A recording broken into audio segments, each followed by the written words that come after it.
Hey, what's up, guys? Welcome to the channel. If you're new, be sure to hit the like button and subscribe for more Marvel Snap content. I have more cards for you to look at, or more custom cards. And I think my favorite that I've made in a second is in this batch. I kind of went a little crazy with one of these cards and pretty happy with it. So let's go ahead and jump into it. If you are new, subscribe. If you like this kind of content, subscribe. Let me know in the comments below. And if there's a hero or villain you'd like to see in the future, just, leave their names in the comment below and I'll get to them. I got some villains and heroes in here that were asked for, and, well, they're made. So let's go ahead and get into it. 2-3 Ultimate Spider Man. After any card is played here, this card moves to a random location. Every second time this card moves, it gains +1 power. So the idea here was we know how Silk functions. Silk is essentially you place a card, you move a card, but she stays the same unless you purposely give her like an agony or like try to give her a Hulk Buster. So the idea here is to make a slightly better scaling Silk, but something that might be more appealing for those move players. So while this starts at a lower floor, it potentially has a higher ceiling than Silk, even if it's by like 1 or 2 power. Potentially 3. Depends how much you can move this thing in a turn. So, Ultimate Spider-Man. While it's not anything like crazy, I think it's just a better updated version of Silk. The Punisher. Peter Parker edition. Peter Parker. The Punisher, Peter Parker. 2-1. On reveal, steal 1 power from 3 random cards in your opponent's deck.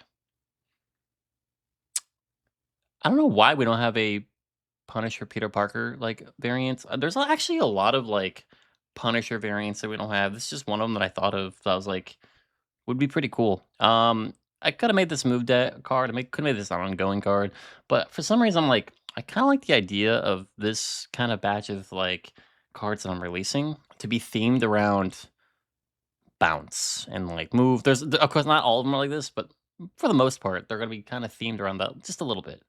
And I just think this would be a cool card to have.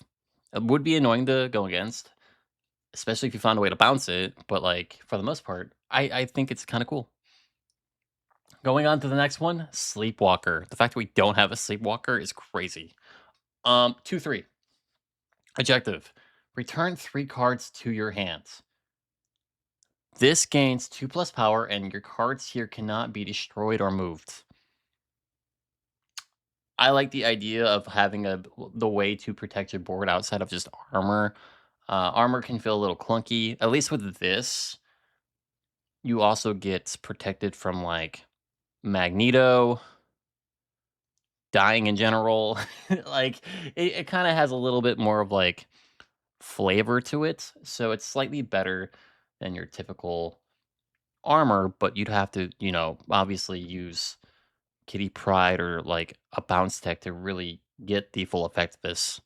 But it is a cool concept. I don't think Sleepwalker is insane. I think he's a little underwhelming to be honest, but I think that's like I think that's okay. I don't think these cards need to be omega strong. I don't think these cards have to be powerful. I just think they need to have utility that's useful, and I think his utility is pretty useful. Moving on to a requested card, Blackheart. I wanted to stick with the theme of trying to keep it bounce steel like within that like area for the most part. So Blackheart is a 4-2. On reveal, curse 3 random cards in your opponent's hand or deck. When those cards are played, steal 2 power from them. Now, I had to be careful with how much you steal. I also had to be careful with how much base power Blackheart has, but I think the payoff is there. It's a solid trade. You gain some power, they lose some power. There's a balance there. And I think because of that, it's a decent trade. And I think this would be a decent card in a bounce deck. Or not even just a bounce deck, just would be a decent card to play in general. Bounce would be a little bit harder with this one. You'd have to save your toxin for turn 5. And then play this on turn 6, but it gets clunky. So this might just be a good floor placement, unless you can make it cheaper with like Surge or something, and then you could probably bounce it. So on its own, I think it's still fine. If you can figure out a way to actually, like, replay it, it might be a little cracked, but, like, for the most part, I think this is a decent on reveal that's not too overpowered because you have to think about, like, things that might clone it, copy it, or try to abuse it. I think this is a relatively safe card. So, black card. Moving on to Carl Lucas, aka Luke Cage. It's a 4/3. I don't know how I feel with this one. I definitely feel like it's undertuned, but maybe not. While this is in your hand, your cards cannot be discarded or have their power stolen.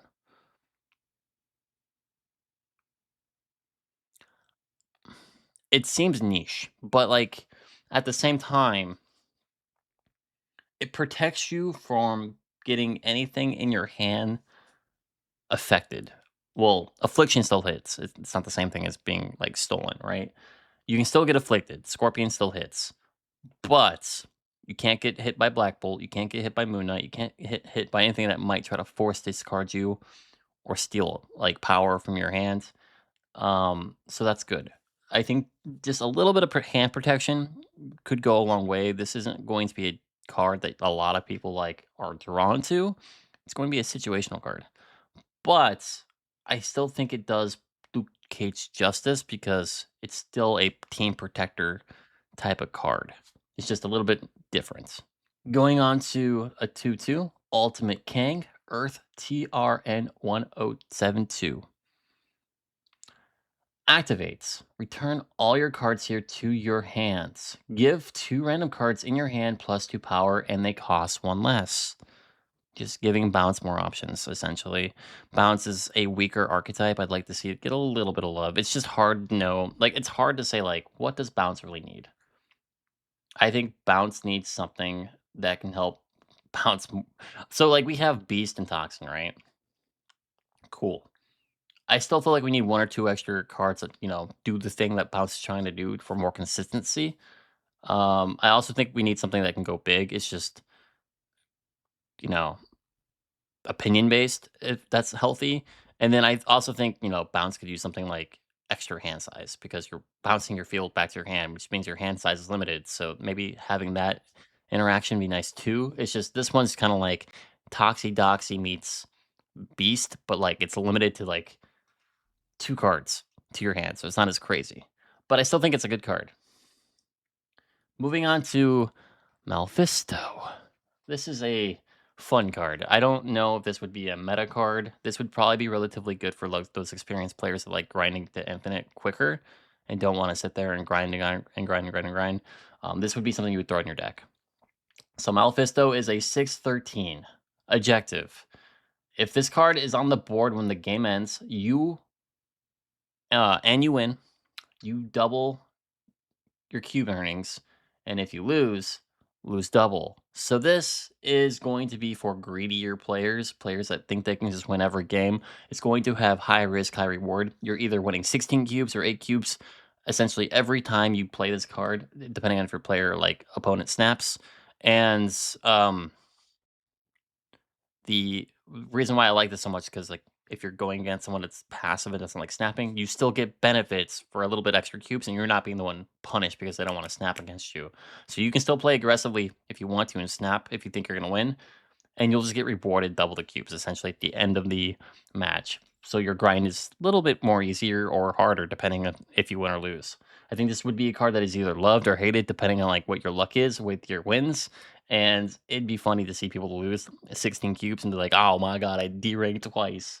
Uh it'd be pretty funny. Now this is my favorite card of the batch. It's definitely the most unique one, and I'm pretty happy with how it turned out. So, Ultimate Storm um is a 1/2. Objective: if you've discarded and destroyed a card, create 2 weather cards. Now, Ice Storm, Hurricane, and Supercell. Ice Storm is a 1 cost card on reveal. An enemy front row card here is frozen. A frozen enemy or a frozen card abilities are disabled. Hurricane, 1 cost. On reveal, you can move one of your cards away from here and it gains 2 power. Pretty simple. And then Supercell, 2 cost. It's for balancing. On reveal, afflict all enemy cards here with -1 power. Repeats this for every empty space on your side of the board. So the idea here is if you're not completely like overloaded on board space, which in this I think this would be a good Phantom X card. I think this would be a pretty good Phantom X card. So hypothetically, you play for 2 locations, and one of your locations got like 4 free slots. This would be a very powerful card. But if you're trying to fill up your board to the max and you only like 1 or 2 spaces open, it's a little less powerful. So it is dependent on the game. It is dependent on the player. This card is only as good as you make it, and you're gonna have to make a choice. Do you want to save your RNG for this if you pull it and try to make this one of your win conditions? Or do you just want half of what it gives or a little bit less than half of what it gives, or you just want it just as base? Like -1, is that good enough?